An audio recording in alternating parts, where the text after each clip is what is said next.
of Coffee Q&A here on the OnoCoffee channel.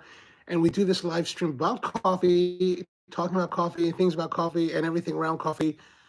Most Monday through Fridays, 10 a.m. Eastern. And how's it going? Good to see all of you. And today, a little bit about bagels and coffee, like whatever. So bagels are I grew up in a neighborhood in Baltimore that was very, call it very Jewish, right? We were pretty much the only people, we're the only Gentiles in a series, right? Mom, how are you? Yoni, aloha to you. And if you were to, like, it's such a Jewish area that if you were to fly over this part of Baltimore on Christmas Eve, you would know exactly where we live because you would be able to see one house with Christmas lights.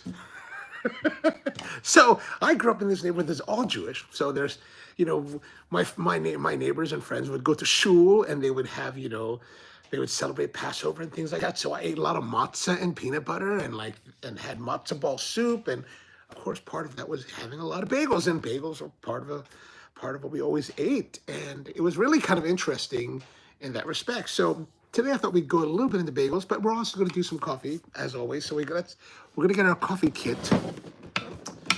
I decided to come out here to the garage because it would be a little bit, just a different scenery, but it's also kind of chilly today. It's like 55 degrees.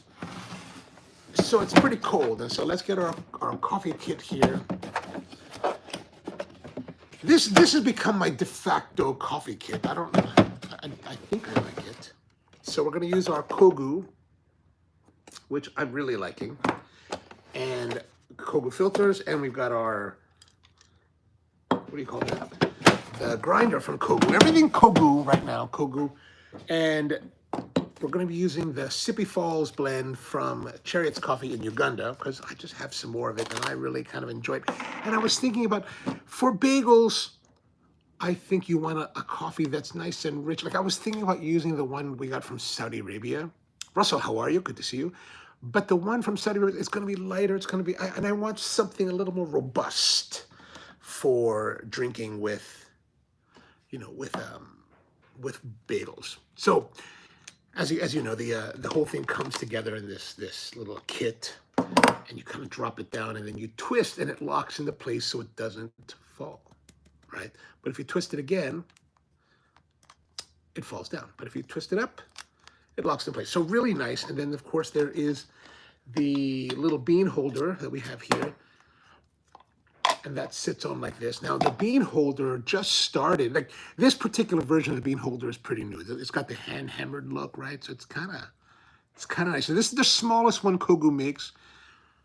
But I really like this style of, I'm going to use this as a riser so we can see. But I really like this style of hand hammering. I think it just looks pretty. And then of course it has the inner cap. And oh, there's our beans. Now this will hold, I don't know how much beans. Maybe this will hold 36 grams of beans. It certainly holds more than enough for a 12-ounce coffee. Peter, hola to you. And it certainly holds more coffee than will fit in their grinder. So you're good to go. You're good to go. So we're going to take the grinder. And as you may recall, this grinder is a two-stage grinder. It's got the porcelain conical burrs here, very much similar to the Porlex. But it also has a mid-stage mesh filter that's supposed to, filter out the fines. So you filter the fines into the lower portion, and that's theoretically going to remove extra, it'll reduce excess bitterness. So I think it works all right. I really need to sit down and do maybe hardcore testing, or here's the thing, there's all these reviewers that do these coffee reviews, and any genre of YouTube, there's always reviewers that are doing reviews. YouTubers doing reviews, and they do all this testing, and I just don't care enough to do this. I'm really poor at that. I just want to know, will it make nice coffee? Do I want to sit down and measure at how many microns of fines did it remove versus the other? Does that even matter? Does that matter? I don't know. It's just some people I know it does, but lid on top. Well, we'll see. We'll see. So lid on top, you pull it up. It's a little bit snug. I don't know why it's so snug. There we go. And then you put the coffee inside here like thus, right? So remove this. Now you do have to use a funnel action for your fingers, right? To try to get it all, otherwise you're gonna spill it everywhere. Great, great, great, great. And just a little bit fills it up pretty far, right? Like that's already full. It's already full. I've got coffee scattered everywhere. Let me rescue some of these errant beans because, you know, coffee is precious. And I'm kind of cheap. Okay. Put that aside here. And then the cap goes back on. And the handle goes on top of here. You know, it's so chilly in here that because I'm wearing a t-shirt. I wanted to wear this t-shirt, this Kamehameha Schools t-shirt. I think Kyoni went to Kamehameha Schools. My Hanai niece went to Kamehameha Schools, so that's why I have this. Of course, a lot of people that I know. An old girlfriend went to Kamehameha Schools. Or no, she didn't. She went to Waialua High School. I don't know. All right, let's grind away.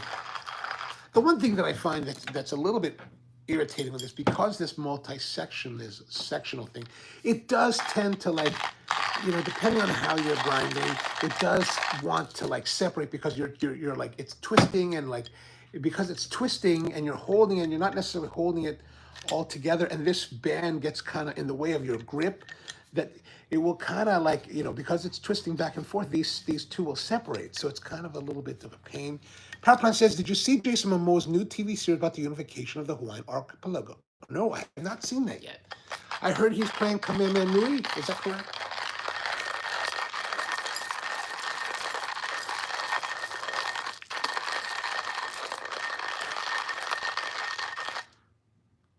But isn't Jason, he's Samoan, right? Oh no, it's Momoa. Is he Hawaiian? I don't know. The Rock is Samoan.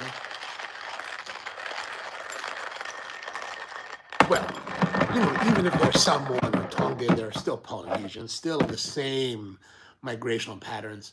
They're wearing a lot of red feather. Oh, so yeah, the red feather headdress. I forgot what they're called. Kyoni will probably remember them. But in Hawaiian, what they call royalty, or in the Hawaiian word for royalty is ali'i.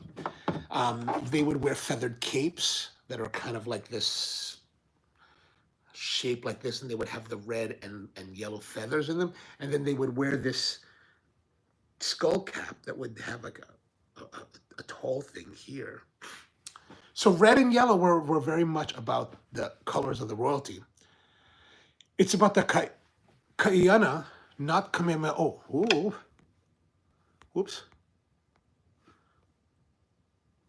It's about Kaiana, not Kamehameha, although someone will be portraying Kamehameha in this. Oh, okay. Oh, this is before Kamehameha. Okay. Kyoni says, I went to Kamehameha School's West Annex, the Waianae High. Even more respect for you. Which, whenever you have someone that says they went to Waianae High School, like if you're, because here's a little insight to you guys for some. If you ever go to Hawaii, you know, and somebody says, you know, here's the thing. So Hawaii is really like a parochial kind of place, right? Like, and Baltimore is very much like this as well. Like, where, for some reason, I live in these places that are very parochial, and the fact that when you meet people, you ask them, oh, where are you from? Or where did you go to? It's not where you're from. It's really, where did you go to school? In Hawaii, they'll ask you where you went grad. Where did you graduate from high school? And don't ever say that. If you say, hey, where did you graduate from high school? They'll like, where are you from, bro? So you want to say where you went grad, right? And so that means that they're going to ask you, where did you graduate from? And that by you telling them where you graduated from, and they mean high school, not college. Like, nobody cares about college. In Hawaii and in Baltimore, nobody cares about college. You know, you could have gone to Wharton at the University of Penn. You could have graduated from Yale. Nobody cares. No one cares. By telling people where you're from, where you graduated from, it tells everything about that they need to know about you, right? They're like, oh. So when you're someone that says, oh, where you in grad? You go, oh, Waianae. So Waianae is on the western side of Oahu, and it's, you know, fairly tough. Like, people that live in Waianae are very, like, you know, tough. Like, you just don't want to mess with those people. So you just kind of like, okay, right on. Good to meet you, brother. So you put a lot of respect on that because you just don't want to get beat. So that's what I had. That's what I learned as a mainland boy moving to Hawaii. You had to learn where people are from and like how to like. If they went to Punho, you could beat them. You could just kick their butts because they're rich kids and they don't know what they're doing. But they're from Waianae. You don't scrap with them. Yeah, you don't do any of that. Farrington, they're going to be Filipinos that are a little bit crazy. McKinley kids are kind of nice. Iolani are pretty much Japanese. What else do they have? What other stereotypes do we have in Hawaii? I can't remember anymore. That's probably the ones that come up the most. Power Plant's asking, is Kaina the unifier? Is Kaiana the unifier? And Peter says, ceramic burr hand grinders are inferior. Go steel burr. Yeah, but this is what they sell. This is what they sell. So I just kind of got it.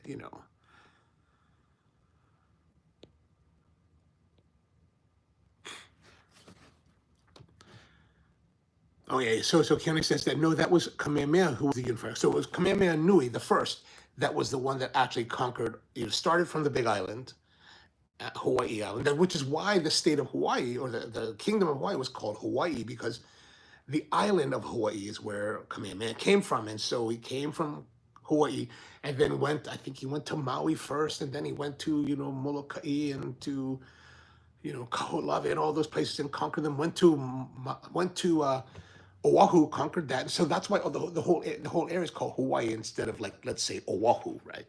And so, especially in Oahu, like Kamehameha's forces, like there's this place. If you ever go there, or if you've been there, there's a place called the Pali Lookout, and it looks over the windward side. And it's basically the mountain. It's the side of a volcano. Like, imagine the interior of a crater of the volcano, but one side is collapsed into the sea many, many centuries ago, but one side of the crater rim still remains, and that's the side that you drive up, and then you go down the side of the mountain to Kaneohe and to Kailua onto the windward side. There's a lookout there called the Pali Lookout, and basically it's just 1,000 feet of sheer cliffs dropping straight down, and you're just like, oh, I would hate to fall from here, but I would very much like to rappel from here. And some of my friends in high school and college were like rappelling. They were like, do you want to come? And I was like, I would like to go, but I just never got the chance to go. And so when Kamehameha's forces, and this will probably be shown in the TV series at some point, and if they do, it'll be probably pretty epic when they do it. But they basically, they came to Oahu, they conquered, they started battling the natives of Oahu, pushed them up the side of the mountain from the Honolulu side, brought them to the precipice of the Pali Lookout, or the Pali Cliffs, and basically told them to jump, or they pushed them off or something like that. They basically drove them over the side. They were like, we're not going to keep you. We're not going to convert you. We're just going to have you go over and meet your creators. So kind of vicious, actually, but I guess that's how it happens. Oh, and so Kieran also says that was Kamehameha, but although Kuali'i actually was the first to do that several. Oh, was he really? Oh, I didn't know that. M0, good morning to you. Powerplant says, I was a big fan of Stargate Atlantis. See, how geeky am I to even know that SG means Stargate Atlantis? It should be an embarrassment. Although I never really watched Stargate, but I do appreciate Stargate. So I've been a fan of Momoa for some time before he was, I didn't know that he was on Stargate Atlantis. Okay. Kayana says that actually Kamehameha Nui was Kamehameha first. You're right. You're right. I'm incorrect. Thank you. Paige says, I hope to be able to afford to go to Hawaii someday. You should definitely go. Sometimes they have cheap rates. Like if you get a ticket for $600 and you are like doing very style, like from the East Coast to Hawaii, $600 to $800 is a solid deal. In case you ever decide to go. Now, they used to have Airbnbs, but the state of Hawaii has been really crunching down on that. Like they're fining people like hundreds of thousands of dollars. It's kind of ridiculous. It's like, you know what? Let people use their homes. It's so expensive to live in Hawaii. Like a friend of mine's family, they sold their house in the Radford district, which is a pretty run-down part of Honolulu nowadays. like it's not terribly desirable to live there. It's $1.2 million. $1.2 million. When I first moved to Hawaii in 1988, 1989, 88, the median price of housing in Hawaii and houses, single family homes, was $300,000 at a time when here in Maryland it was $150,000. I was like, man, that is insane. And now to think that these decrepit houses are selling for $1.2 million on how many square feet of land? We're not talking acres now, we're talking square feet, hundreds of square feet. It's like, what in the world? It's crazy. It's crazy.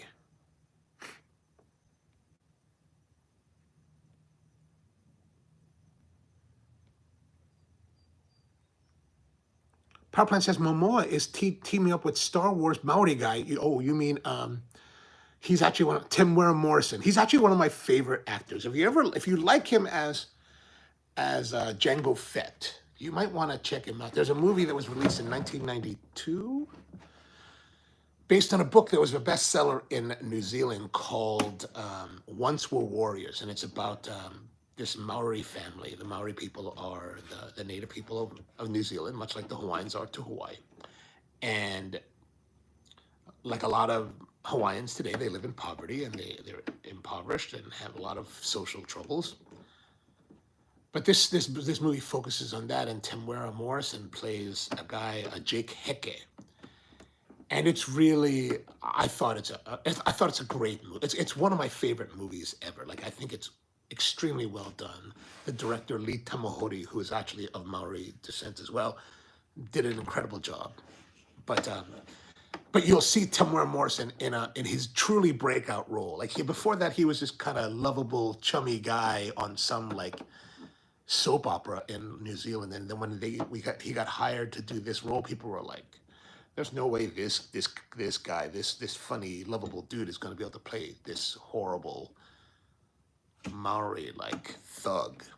But he does it so well. God, he's so good. He's so good. Totally worth seeing, but shockingly different than any of the characters he's played since. So yeah, there's that.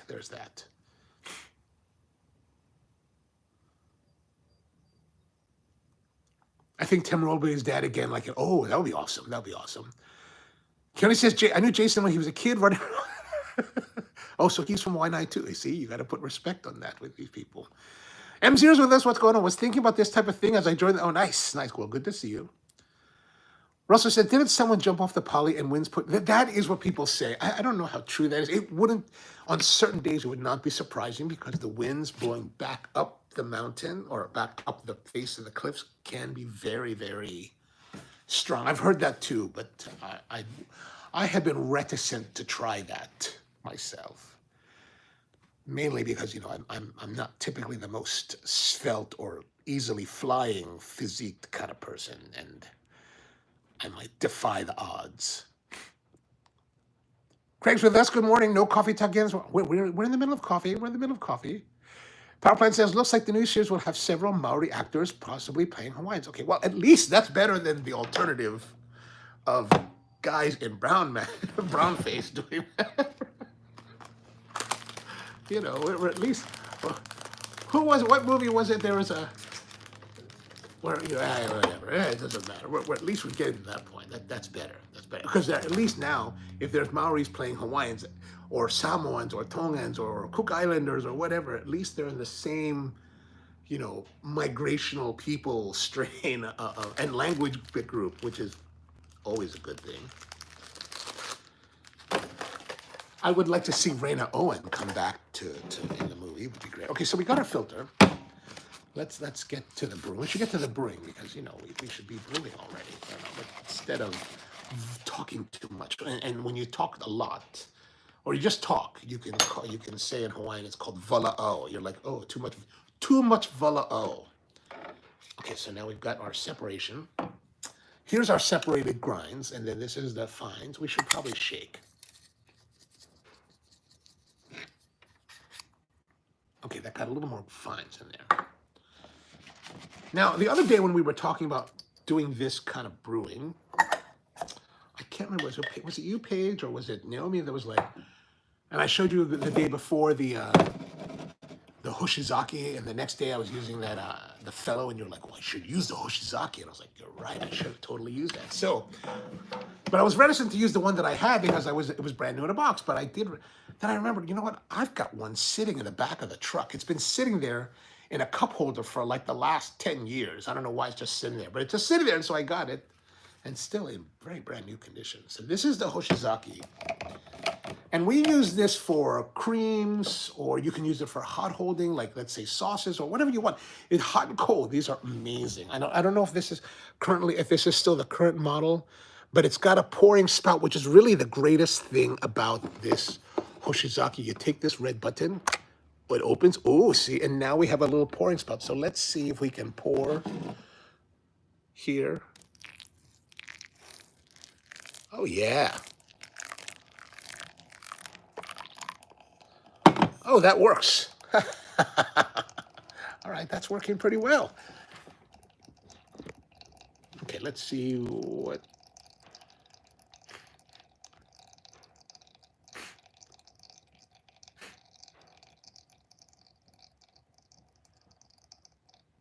Kent says, I love that film. Oh yeah, man, it's one of my favorites. It's truly one of my favorites.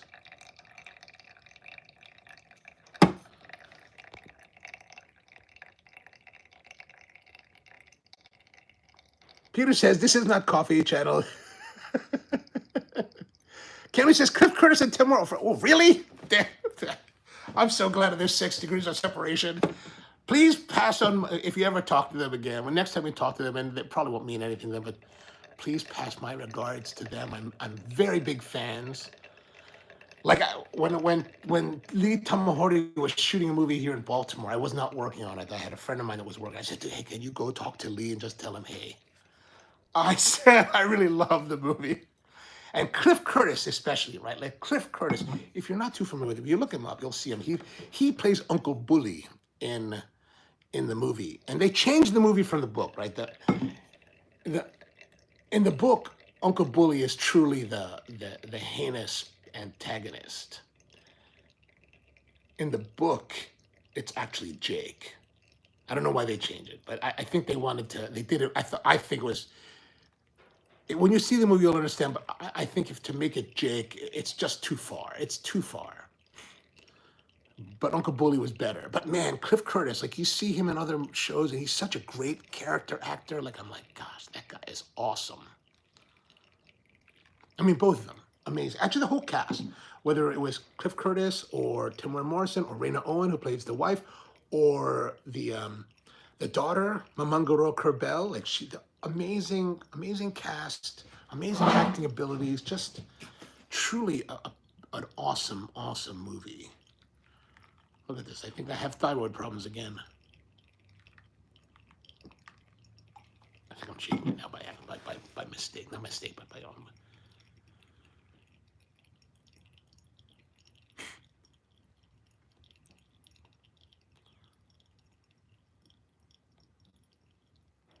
M0 says, meeting call, one place does not equal a meeting call.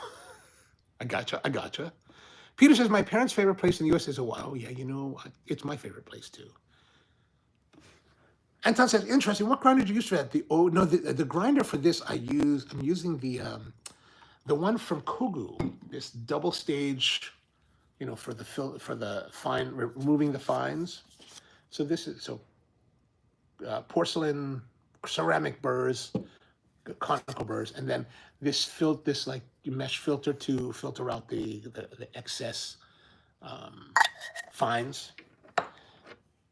You know, it's like a Porlex, and even the Kogu guys, I was like, so what's different? How is it different than the Porlex? And the guy was like, well, not too different. Okay, fair enough.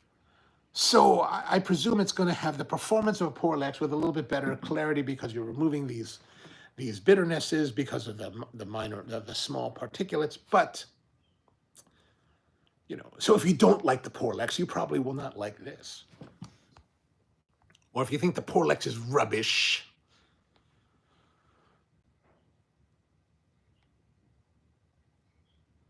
Anton says, funny thing, if you have a high clarity grinder like the Pietro, after sifting it, it can taste bland because there will be too little fines. Oh, interesting. Yeah, I always wonder, like, do we really need to remove fines? I don't know. I should probably do a head-to-head with with the other one, or just with this one. Anton says, I imagine having something like a mellow drip would make this even nicer. But Power Plant hates the mellow drip. And that's because he's anti-faff. I still haven't, I don't know if I've used them. The mellow drip is the one that has that little handle and that, like, is that right? I don't really know these things. Keone says, Cliff Curtis is actually married to a Thai woman. Does that mean he lives in Bangkok as well with you? Anton says, but what is more pretentious, the seemingly pretentious or the one who gives nothing a chance at the fear of coming off? Wow, that's some deep thoughts from you today. Who is more pretentious? Let me read that again, because I'm still trying to get that, to absorb that. But what is more pretentious, the seemingly pretentious or the one who gives nothing a chance at the fear of coming off pretentious? Oh, that's like deep philosophy, man. I don't know if my SAT scores were high enough to understand that. PowerPoint says the gains are marginal for the extra amount of extra work. Okay.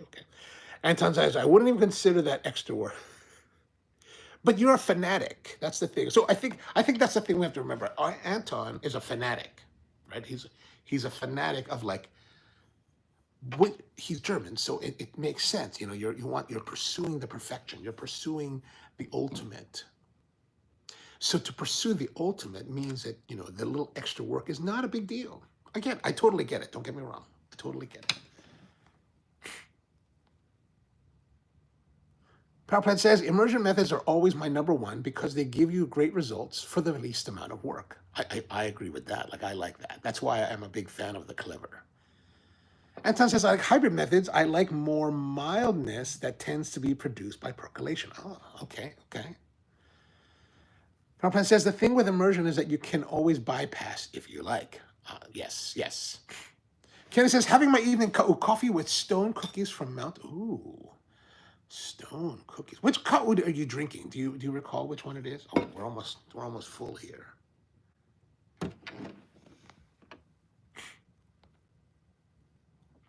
M0 says, I'm out for the day. All be well. Love talking about books and documents. Don't want to be a distraction. But it's no big deal. Oh, I guess right about the milk. Okay. I only know about it. I've never used it. I only know about it because I see Hoon using it. Peter thinks that immersion is the best. M0 says, for those who are learning nonfictions and documentaries, I'd say, well, but you have to have my best always. Cover up, stay tight, coffee up, and keep it old school. Naomi's with us. What's going on, Naomi? Peter says, if all machines and coffee gear is lost, immersion will always be around. Prove it and test it, old school. Yes. Lay down the law there, Peter. Lay down the law. PowerPoint says, I used to be a crazy coffee guy, had about 3,000 in drip equipment, but I found what I like and I live there. And I think in some ways I'm more like you are currently, right? Like, I've gone through this whole career of, like, going crazy with, like, equipment and pretentiousness, right? Like, I can be horribly pretentious about things, which is why it's interesting, this whole woodworking thing. I've been very conscious about not being pretentious, about being calm and relaxed about things. Right? I don't want to get too pretentious about it. So, because like I said, like we talked about before, like when you're new to a business or new to a pursuit, you're all enthusiastic and suddenly you're like making you learn just a little bit, you make grand proclamations about this is how it should be done and this is how it should only be done. And then after you've done it for a long time, you're like, well, you can do it however you want because now I no longer care that much.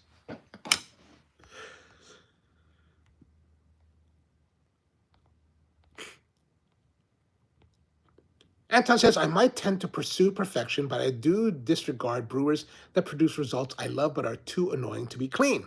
I love the French press. I think cleanup is not, the cleanup is a pain. It's a pain. There's nothing wrong with pursuing perfection, though. Nothing wrong with that. Kenny says, iconic coffee company, medium dark roast. Ooh, all right.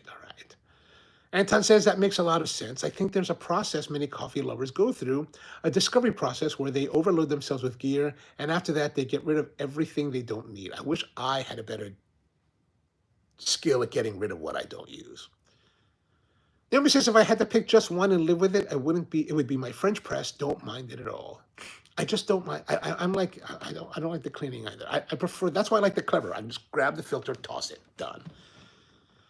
Power Plant says the people who make their own water ain't no, especially if you're going to the extreme of like getting like oxygen and hydrogen, and then you're like compressing them together to like so that the water will, so that the combined chemicals will precipitate out into water, and then you're going to add chemicals, minerals to it. That's too much. Too much. That's too much. Those people are nuts. Russell says, I found a good dark roast, Italian roast from Beck's Coffee. Oh, to know me, nice. Anton says, I wouldn't consider making my own water all the way, but I do get distilled water, add pre-made powder, so I don't portion the chemicals. I hear you. Gotcha. I think that's fine, because it depends where you are. Like even Anton says, well, water here in Cologne is unusable. Yeah, like where I live, like in this house, right? Like we've got a well, and it's super hard. Like I don't really drink the water here because it's super hard. But I wonder sometimes, like, if I just drank the water nonstop and just bit the bullet on it, eventually I think I would like it. I think. Power Plant says, we all start as scalpels and are blunted by life into... even filtered, says Anton. And then Russell, Naomi said she's going to take a look. Paige says, Anton, I had to learn quickly not to buy all the faff and find the few things that work well for me. I didn't go ham on too much equipment and accessories. Smart. I'd rather spend the money on the coffees. Perfect. Peter says, question, are you asking permission to ask a question? Because we don't have to be so formal. Ken says, I use the AeroPress filter cap and pliers. Pliers? Instead of, and pliers. You mean like pliers. Gotcha. Huh. Do I have an AeroPress somewhere? I do. So you're saying pliers. Let me see. That's an interesting premises. So let's say that I got these pliers, these Icon Harbor Freight pliers, but they are the ones with the, ooh, there's something on it. What is on there? Some kind of gooiness. These have like, they're bent. And then we've got our AeroPress. So we're saying that you're taking the AeroPress. I wonder if we better. So we did it like this. Huh? Like this? Like this? Is this what we're talking about? We're talking about this kind of action.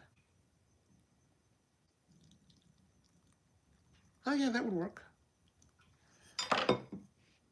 How much is the Mellow Drip? I think you can buy these, and these are like the fancy Icon ones. You don't have to buy these. These are like, but these are maybe like $20 or $25 or something like that. Icon by Harbor Freight. If you buy these, you're spending $20 or so on pliers, and then, was it $40? $30 for the AeroPress. So what's that, about $50? How much is the Mellow Drip? I think the Mellow Drip's more expensive, I remember.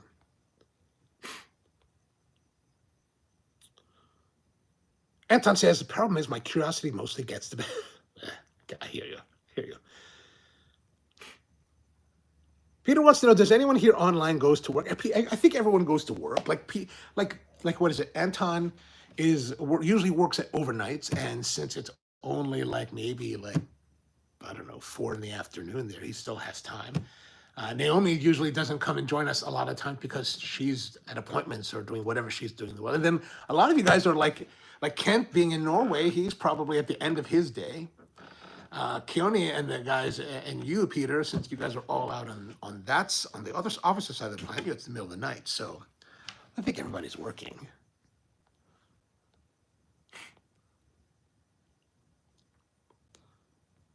Oh, Anton's off too. Well, Anton's today off. Paid holidays. Nice. Paige says, I understand that too.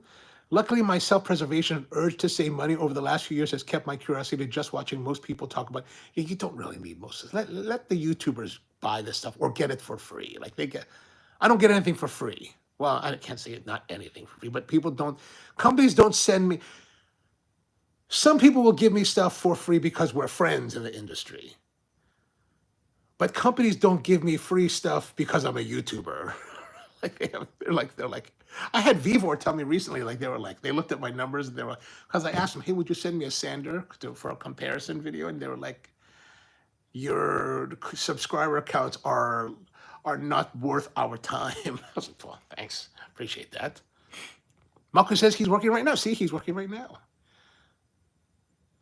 And Paige works from home. As long as I get my stuff done, I don't get bothered. Okay, nice. See, that's...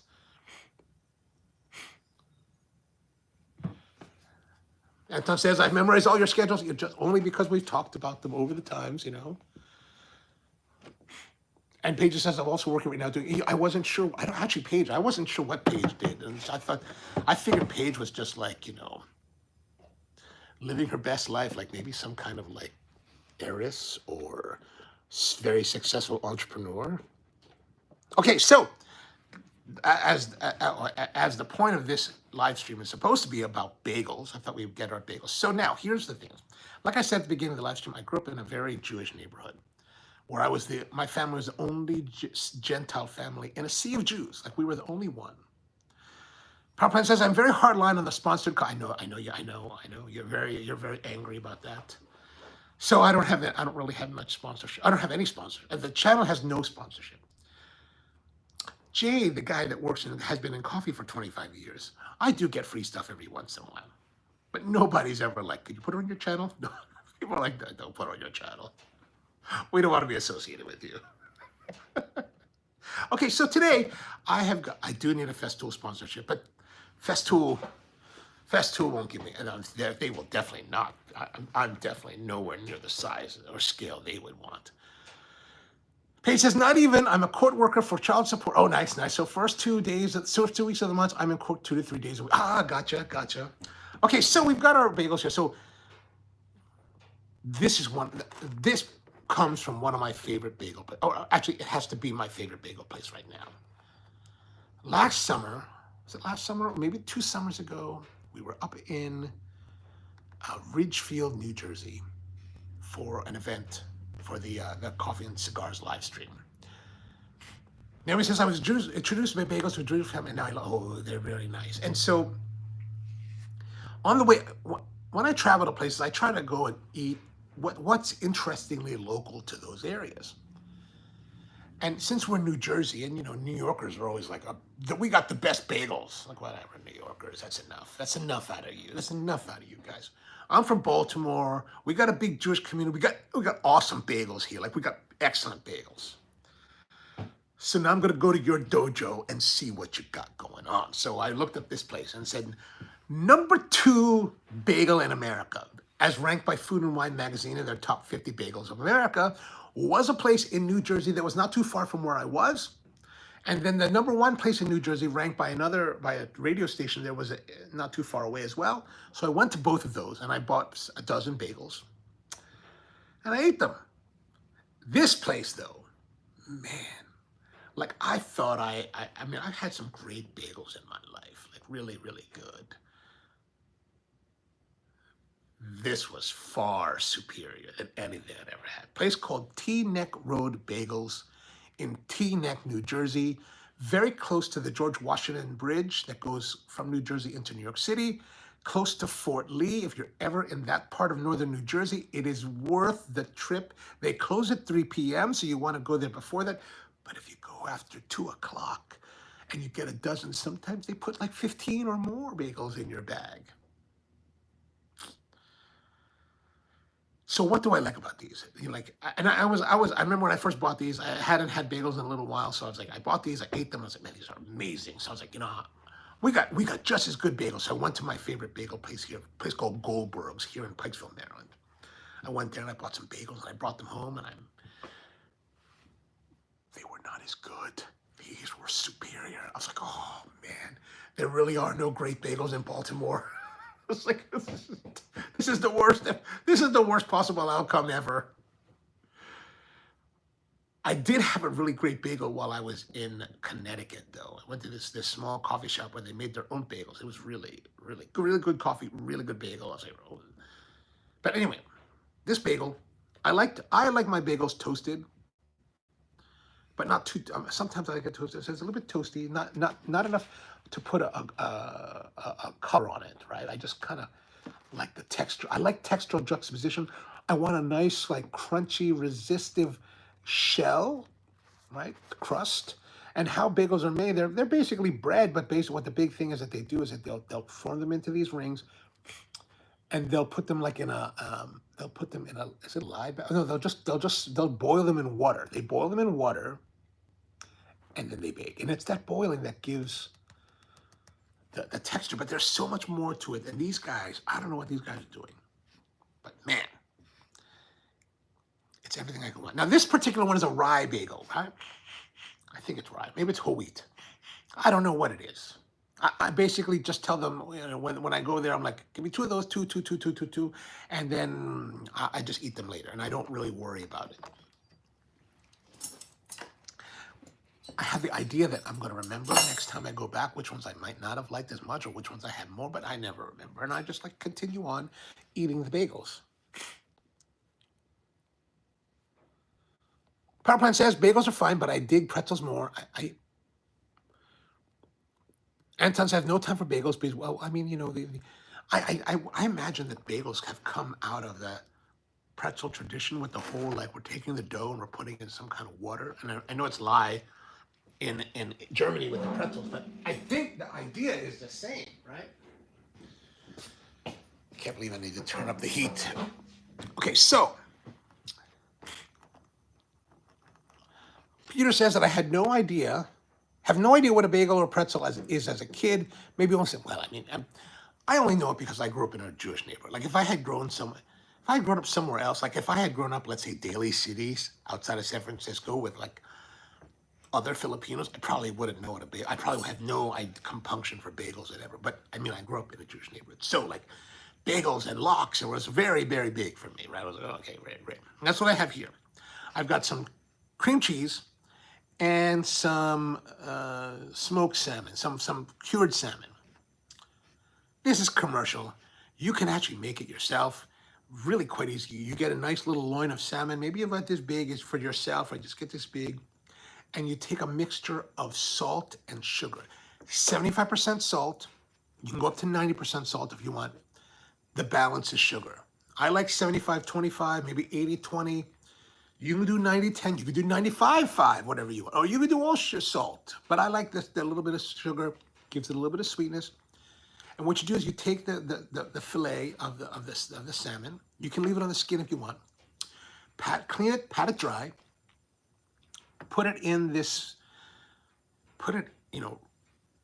rub that mixture on it, or cover it completely on all sides. Just liberally douse it. And then you take the loin, and then you wrap it with cling film. But you just wrap it in a tubular fashion. You want to leave the ends open. So you just wrap it in a tubular fashion, leaving the ends open. Put it into like a casserole or a tray that has sides. Put another tray on top of it, or casserole on top of it. Put a brick on top of that, and you're compressing it. And then when you put it in the refrigerator, you want to just tilt it slightly so that as the salmon cures, the liquids, the water, pools in the corner of your pan. Now, it doesn't have to be dramatic. It just be like maybe 2 to 3 degrees is perfectly fine. Just enough to get a little bit of slope. And put it in there for 5 days. After 5 days, you can go longer. And then if you want to put herbs, dill, whatever you want to put, you can pepper if you want to do that. You can do whatever you want. But the basic cure is sugar and salt. And use just regular sugar, like sea salt. No, don't use iodized salt. I mean, I don't know why you wouldn't. I mean, I don't know why you want to. It's too fine. You use something coarse, be fine. And don't use curing salts, right? The pink salt that you can use for making ham, don't use that. That's not nice. Not for this. And then 5 days, 10 days later, take it out, clean it off. When you wash it, it'll be all nice and cured. And then you dry it. and then you slice it, and then you eat it. Man, it is fantastic. And you can use different types of salmon to get different results. Oh, so wonderful.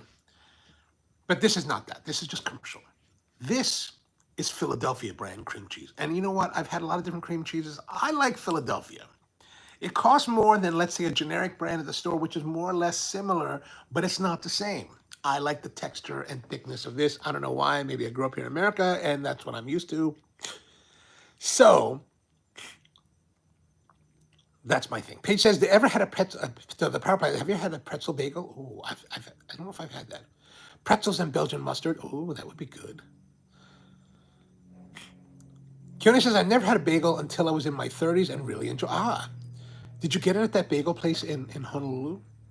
Because some guys came out to Honolulu when I was living there, and they opened a bagel joint.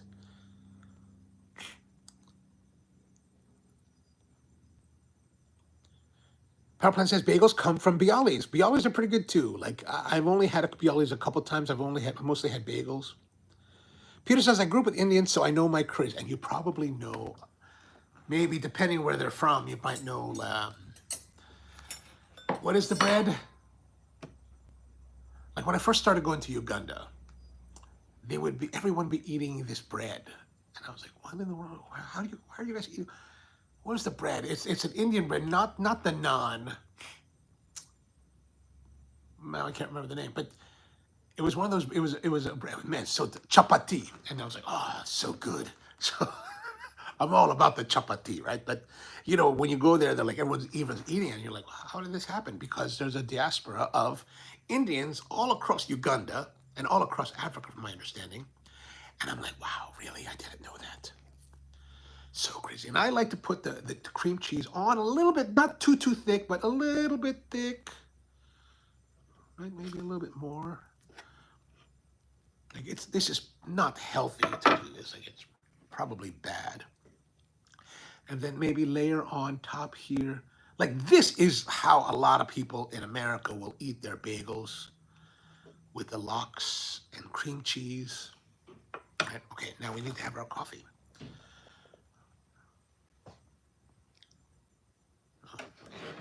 Coffee's mugs under here, I think. Oh yeah.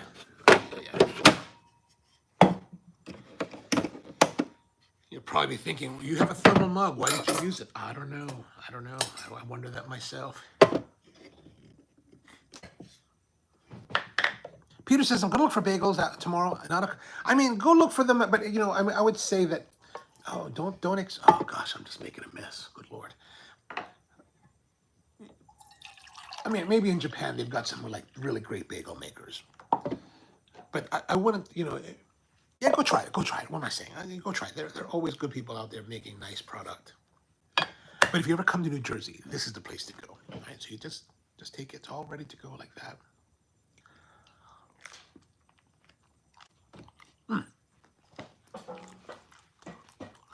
My goodness.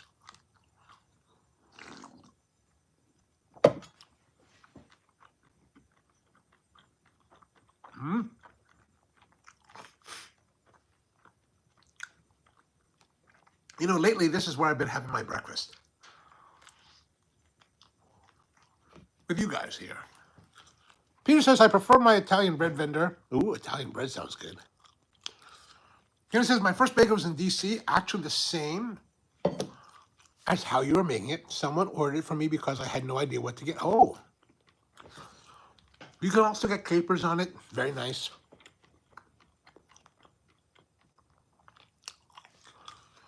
Naomi says, so many good breads in Japan. Never desired a bagel. Well, you know, when you have, like, if I had unlimited access to shokupan,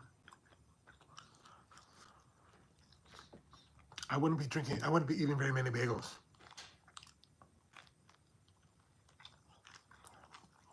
Like when I moved to Hawaii,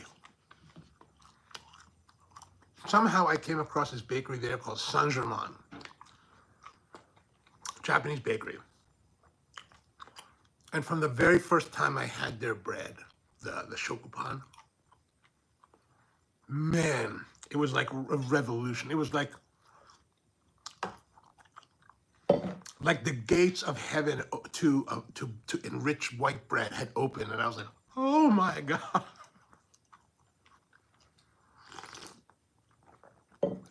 It was a revelation.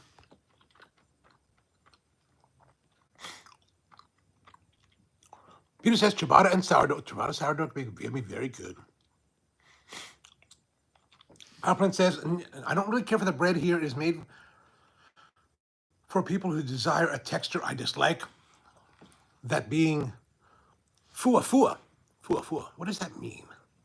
Is that the chewiness? You don't like the chewiness of the chocopan? Is that correct? Mom says he usually adds onions and tomato, and Mom's from New York, so he knows bagels. Nomi says, I like fua fua, so that must be the chewiness that we like.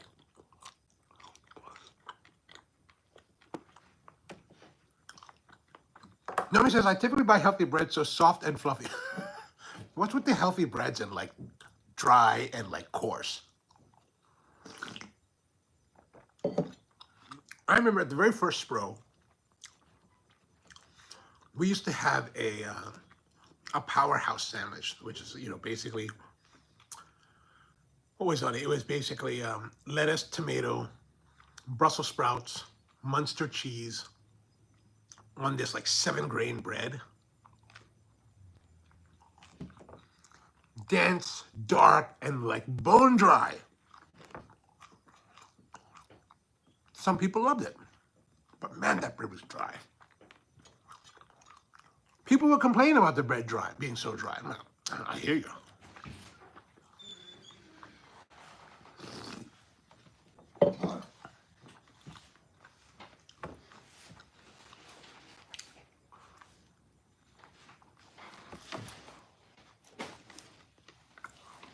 Pipeline says, I grew up with macrobiotic hippies that made bread for us with milled wheat. Oh, wow. Like they would mill it themselves? I like that. I like that idea. Oh, so fufu is fluffy. Okay, gotcha. Yoni says, the bread dishes I remember as a child was Portuguese sweetbread and pani popo. Oh, I don't even know. What is pani popo? I'm not familiar with that. But speaking of the sweetbread, one of my favorite meals was to go over to the... so you guys are familiar with this something called King's Hawaiian bread or Hawaiian sweetbread? And here in America nowadays, you see a lot of it at the grocery stores, but they come in dinner rolls. But the way that I learned about eating them with these big, fluffy loaves, kind of like a big, huge, like country-style French boule, that size, but very, very soft and sweet. One of my favorite meals was to go and for breakfast at the King's Hawaiian coffee shop, where they would make French toast with it. They take these big wedges of the Hawaiian bread and then batter it and then grill it. Oh, so very good.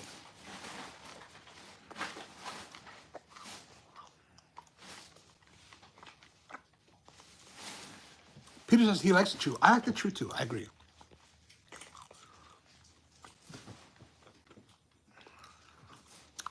Nome says my cat's name is Fluffy. Her nickname will now be Fufu.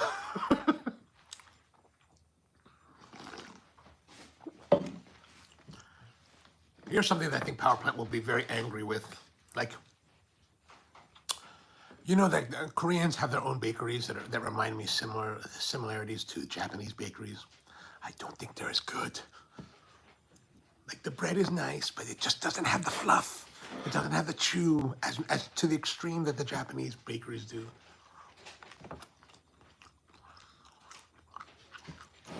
And you can cancel me for that because I will own it.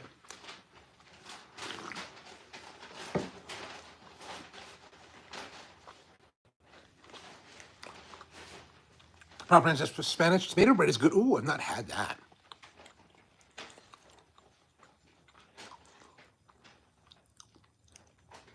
Power Plant says Chewy is mochi mochi. And Naomi has a cat named Mochi too. No, not that kind of chewing. Mochi is more stretchy. Yeah, definitely more stretchy. Yeah, to me, I just love, I do love the chew of the sugar pan, especially when you have a nice thick slice and you toast it really crispy so that it's kind of crunchy and buttery.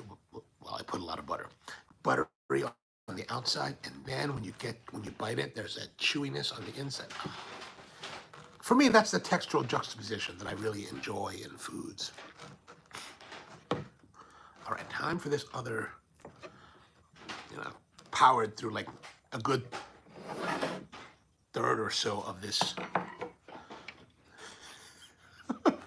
block of cheese. It's terrible.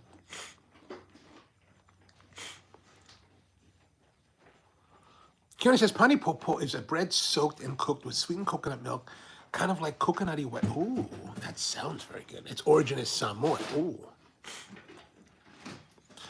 I wonder if they have there. Isn't there? There's a Samoan store. I think on. Where is it? It's kind of it's by Mayor Wright's housing. I wonder if they have that there. Next time I go to Hawaii, I'm gonna have to go by there to see if they have that. Pani popo. And the only things that sounds decadent, I think so. Peter says Asian bakery are all kawaii, soft, fluffy, or kawaii and soft, fluffy, and girly. That's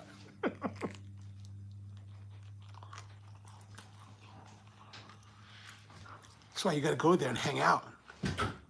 When the girls walk in, they're all like, "Oh, no, do you need help with finding some pun?"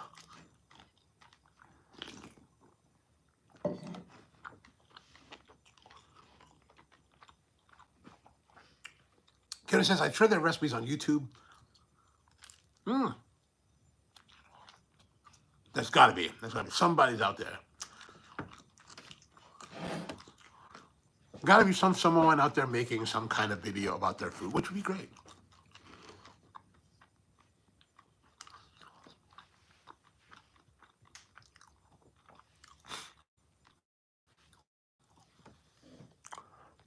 Peter says that if you see a cake shaped like Hello Kitty, I'm going.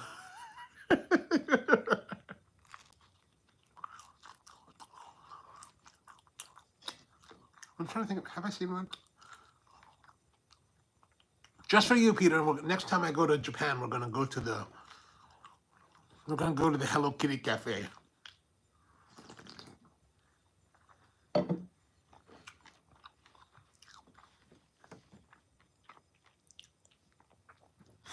And then he says, "While you rage."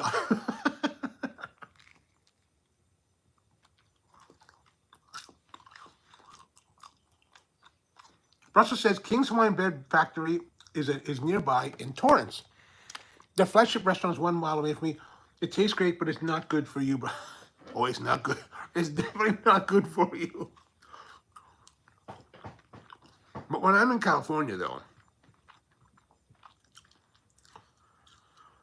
like if I really want to have King's Hawaiian bread, like French toast, I can make that. That's not too difficult. But when I'm in California, where I want to go is to, oh no, what's the name of it? I have a video on the channel of us going there a couple years ago.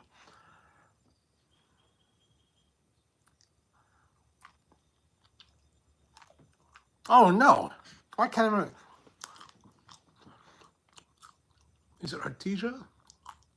It's a bowling alley near Artesia, not too far from the 91 freeway. But there's a coffee shop in this bowling alley, and man, they make the best Portuguese sausage I've ever had. Like, better than what we have in Hawaii. Like, yeah, Gouvea's and Govinda's, they're all fine. But this place, man, what the heck's the bowling alley name? Gordita Bowl! Yes! Yes, gosh. That's the place that I want to go to all the time. Like, when I go to LA, I'm always like I call my friend Jeremy, like, dude, we got to go to Gordita Bowl. When my brother used to live there, every time I fly, I'm like, where are you going? Where do you want to go? Gordita Bowl. Like, I think their Portuguese fried rice, their Portuguese sausage is the best. Portuguese sausage fried rice, awesome. With kimchi, even better. Like, if you look up the video on that's on this channel now, but we ate too much. Like, you go there, eat too much. God, that's my place to go. My brother, I think, used to take me to a place called Brada's, somewhere in that area. That was pretty good for like plate lunch. But I think that the plate lunch joints in California are pretty good. Like, what's it called? Ono's Hawaiian Barbecue. That's pretty good. I think I liked Ono's better than I liked L&L. But I don't know. I think L&L hasn't got. I liked L&L when I was younger. Like, if I go somewhere and I see an L&L and I really want to have it, I'll eat it. But like, if I have a choice, I don't really go. Kenny says, Peter, there are labubu cakes here. I don't even know what labubu cakes mean.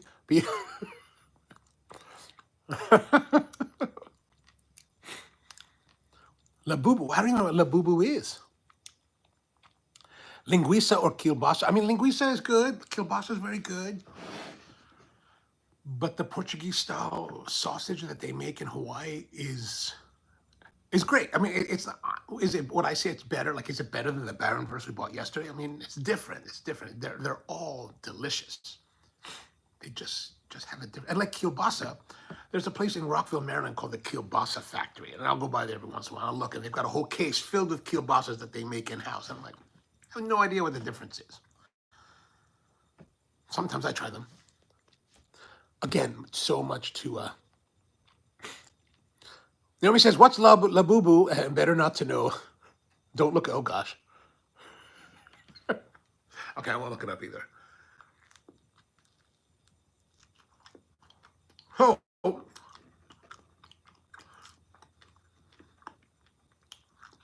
Now, mind you, I toasted this right before we started at 10 o'clock.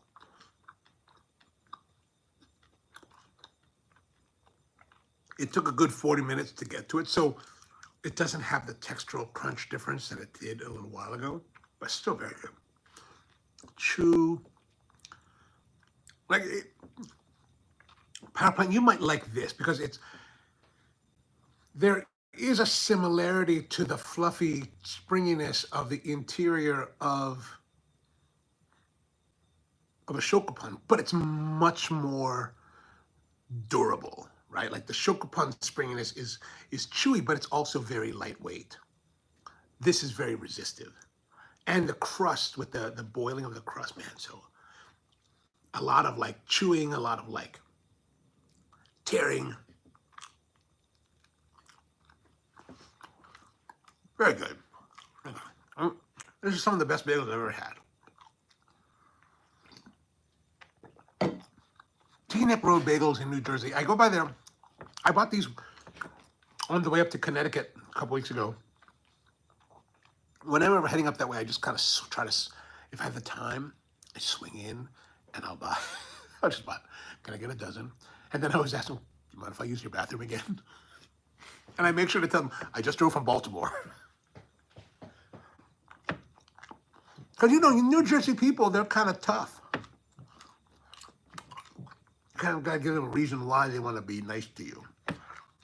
Or why they should break the rules for you. And the coffee, Sippy Falls blend from Chariot's Coffee from a good friend of mine, Simon Ochin in Kampala, Uganda. Great coffee. For this purpose, fantastic. Great body, you know, good round, you know, medium bodied. Chocolate notes. I mean, more of a dark chocolate, a little bit of bitterness coming in, a little bit of brightness. I mean, it's really well balanced, super nicely. Super nice to go with this combination. And then, like I said, I was thinking at one point, maybe I should grab that coffee from Saudi Arabia, but I don't think it would go as well. It would clash a little bit. That brightness would clash a little bit. This you want a little bit more rounded coffee.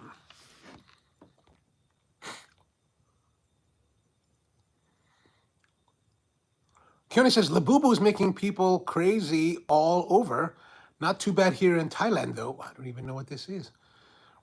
Russell says, David Chang did a film. Oh, God, that's bad news. Maybe that's why I was so busy the last time I was there. The last thing I really want is David Chang to be like promoting Gordita Bowl coffee shop. Keone says, it's interesting, the one thing, because, it's like one of those things, if it gets popular, then it becomes so much more difficult to eat there. You're like, oh, hi, can I get a table? It'll be 2 hours. 2 hours? Oh, no.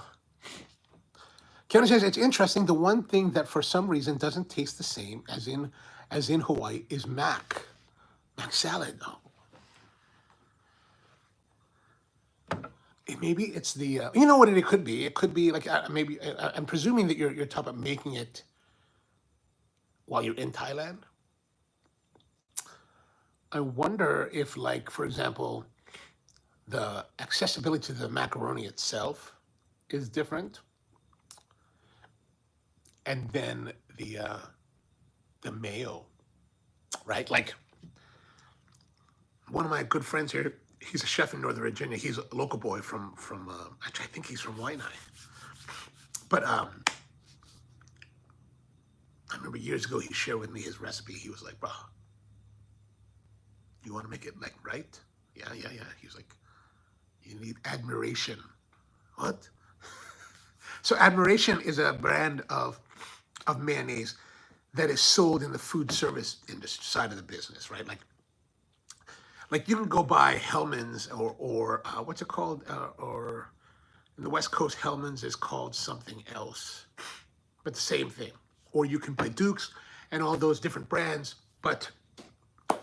and you can buy those commercially, right, in larger pails if you want. But in food service, an Admiration brand is only for food service. So you have to buy them in like these 1 gallon containers. They're massive containers. They last forever when you're just making it home. And so whenever we would make mac salad, we use that. And I would usually keep like a big tub of it around. I finish mine, and it lasts forever. Like it's surprise. It's both surprising, shocking, and horrifying how shelf stable mayonnaise is just sitting at room temperature in the heat. You're like, well, I can't believe that's still around 2 years later and hasn't gone bad. So maybe if you can get some hands on Admiration, maybe next time you come back to Honolulu, stop by maybe stop by Waiyata.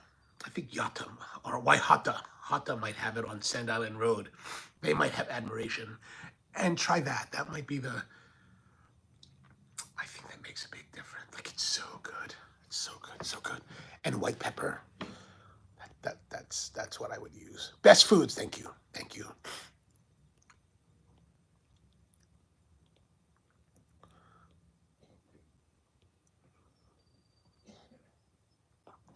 Powerplant says focaccia di Reco. Oh, I've not even heard of that focaccia di Reco. What is that? I might look it up. Very thin focaccia with special cheese. Ooh. Anything with cheese in it, I'm willing to put in my mouth. Peter says it's actually common here, but not bagels.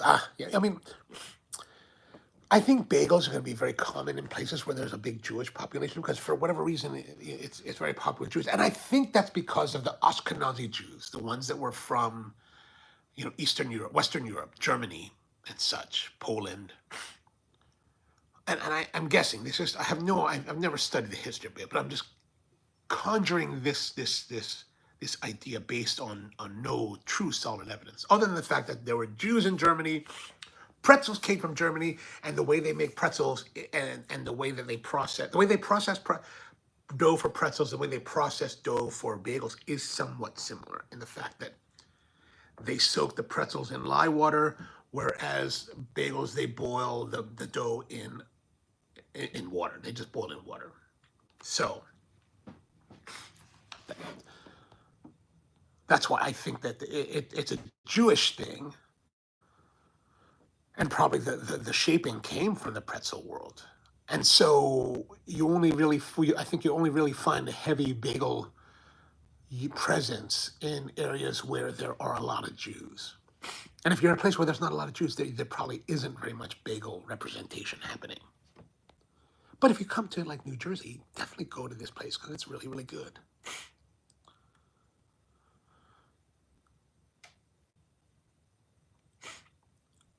Power Plant says that focaccia di Recco is almost nowhere in the. I've never even heard of it. I get it. I get it.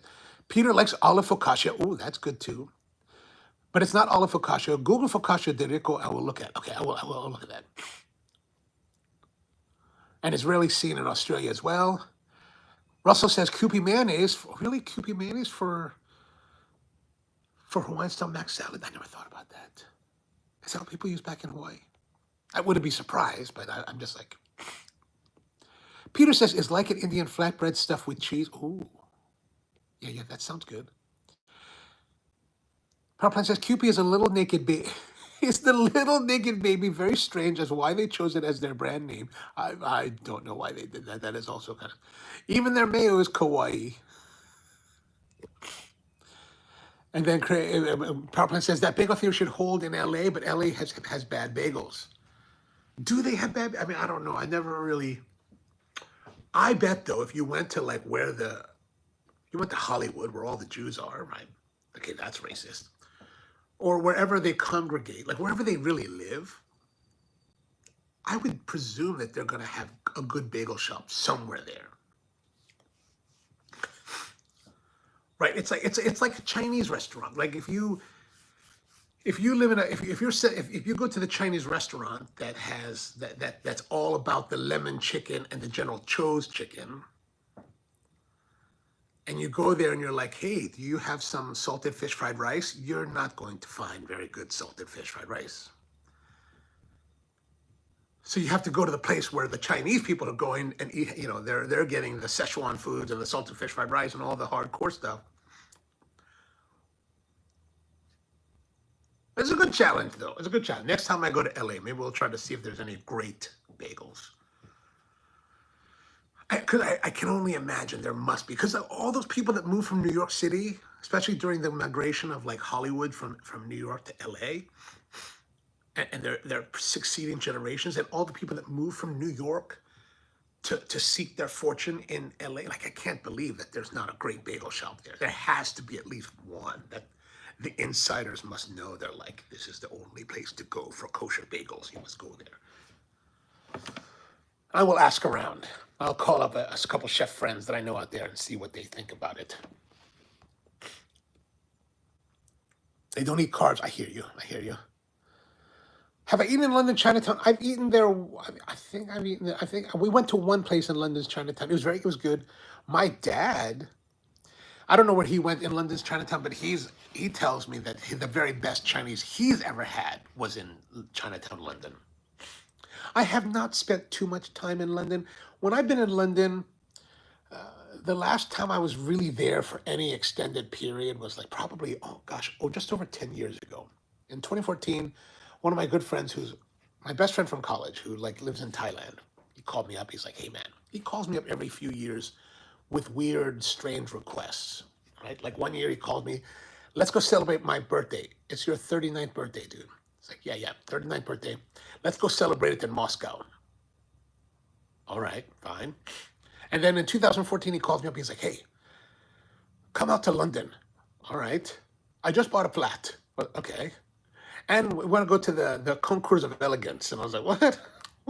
What craziness are you bringing me on to? So we went to this event. So there, I was there for like a week. And so we ate at a bunch of places. We never really ate at Chinese food. When I go to London, usually it's much shorter than a week. So usually it's like a day maybe, or 2 days, 3 days at the most. And when I'm there, usually I'm trying to find something to tell me what is really great fish and chips. Or I want to go to the Diamond Jubilee Tea Room at Fortnum and Mason and have afternoon tea with their scones and lots and like ridiculous amounts of lemon curd and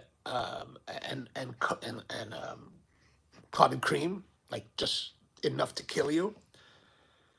What else do I do in London?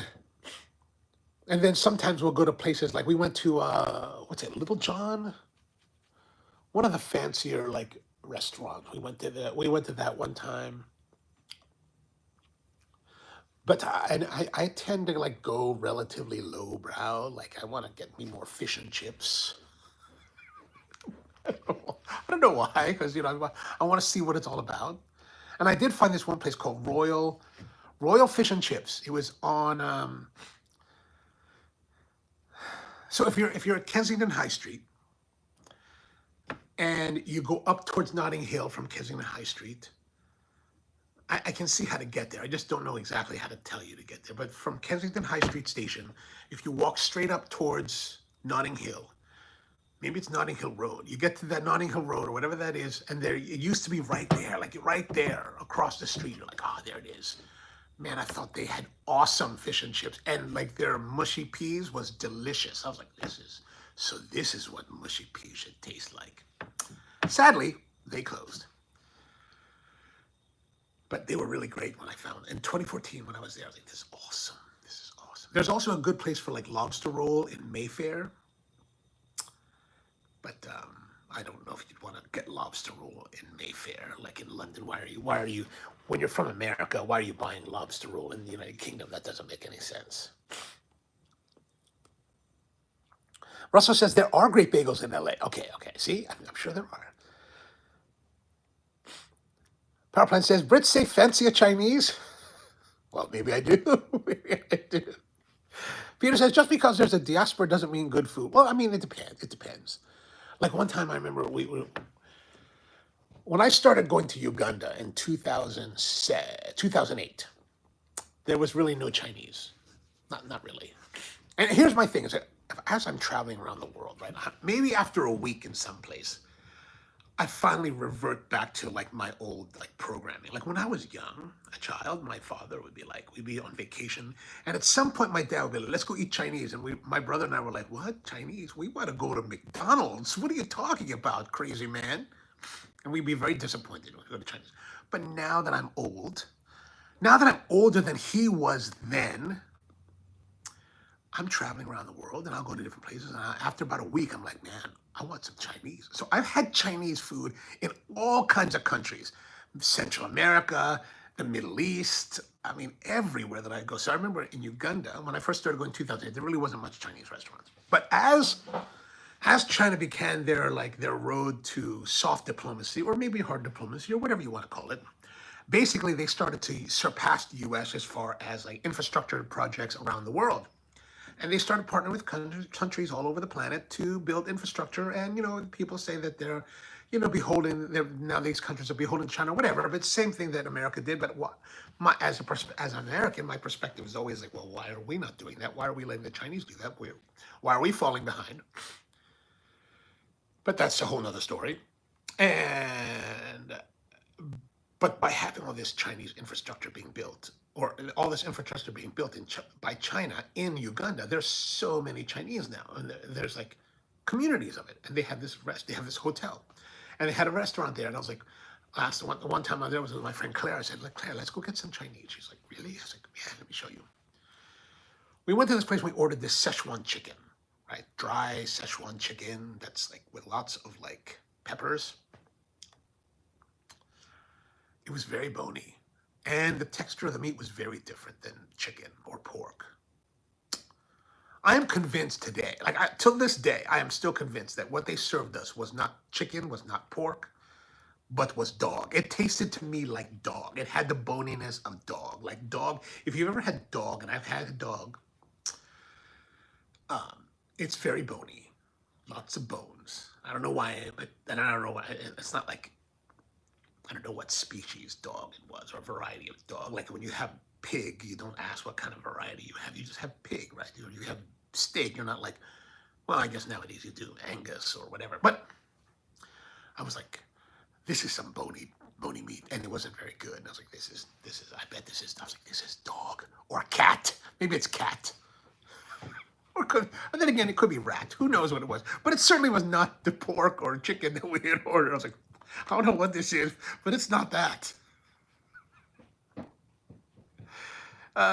Was it good? I don't know if it was good anymore. I don't recall.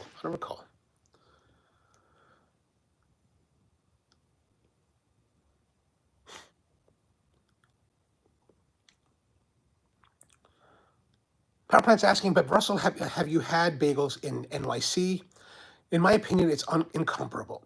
I mean, I hear you. We're gonna have to explore this more. We're gonna have to explore this more. Peter says Indian food in the United Kingdom is a national dish. Oh yes, yes. Well, I mean, they did conquer them for how many hundreds of years?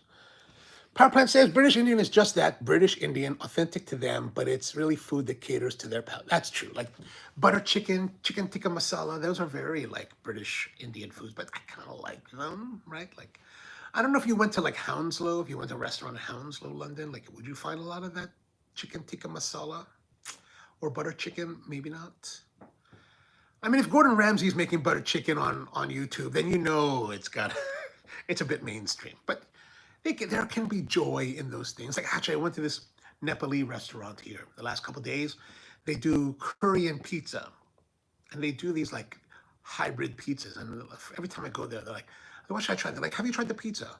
What pizza should I try? The tikka pizza." I was like, "No, no tikka pizza for me." I'm like, no, no, no, no, no. Give me something hardcore. Like, give me the momo. I had the momo. And then yesterday they had this, I forgot the name of it. Oh, it's Indo-Chinese, Indonesian Chinese type of food. And they made like this noodles and a chicken and a wok. Actually, they did a really great job. These Nepali guys did an awesome job because it had the wok hay, that smoky flavor that you get from the burning of the oil. Excellent, really, really good. That was really good. And really well done. Like the meat was just well cooked. Like, I really enjoyed it. Russell says, Power Plant, yes, I had some at Essen. It was very good. Oh, wait, what are we talking about? Oh, we're talking about the bagels. It was good, but it wasn't better than what I could get in LA. Culver City has great places. See, that's where you gotta go where the Jewish people are. But I mean, and here's the thing. So like the place that I mentioned, the place that I said that I went to that was number one, and I don't remember the name of the place offhand. I actually have a post on it in my Instagram. That was so. This one, I was researching this. I found a place that the radio station was like this New Jersey radio station was like, this is the best bagels in New Jersey, in our state. And then this is what Food and Wine says is the best in our state. And Teaneck Road and this other place. And I went to both. The one that I went to that's supposed to be the best in the state is more like Goldberg's bagels here. A little bit softer, not as crusty, not as, like mas fuerte, not as strong in the dough. Still nice, just not that. So I would imagine that, you and it's always depending where you go. And in New Jersey or New York, there's hundreds of bagel joints, right? Hundreds. You get bagels everywhere in that area. So, I don't know how. I mean, I think it does take more investigation. I think. Peter says, I used to live in Manchester. Oh wow, nice. Kenny says, I really like paella, abalone, fritters with chips. Oh, that sounds good. I need to go to New Zealand. Maybe I can go and get a picture with Tamara Morrison in New Zealand. Power Plant says, New York City is chock-a-block with amazing bagels. Well, I mean, there's good bagels. Murray's Bagels. I go to Murray's Bagels once in a while. And then I just go to the Bialy guy, or like just the cart guy at the corner of 14th and 7th, and he's got nice bagels. The old RXN, what's going on, man? How are you doing? Good to see you. Peter says, London Indian food is usually made by Bangladeshi. And that's all right, because, here in America, most food that you go to in restaurants are made by Latinos, probably in Baltimore, Salvadorians typically, because there's mostly Salvadorians or sometimes Hondurans. Usually not too many Mexicans, because most Mexicans go to states that are closer to where they go to the states that are closer to their border. I don't know why I think that's what it seems like. Baltimore is very, very big with Salvadorians. Cutie says rat isn't that bony. It's grilled. If it's grilled, at least. Okay. Well, I haven't tried it yet. Or at least maybe I haven't ordered it yet. And the vegans have. Power Plant says es lo que es. It is what it is. I hear you. All right. Okay, that's good. We've been here almost 90 minutes now. So I should go back to work. So, Thanks for tuning in. Always good to see all of you. Be back again tomorrow with another episode of the Coffee Q&A with more chat about coffee and maybe no bagels tomorrow. Maybe no bagels. So hope you have a great one. Thanks for tuning in and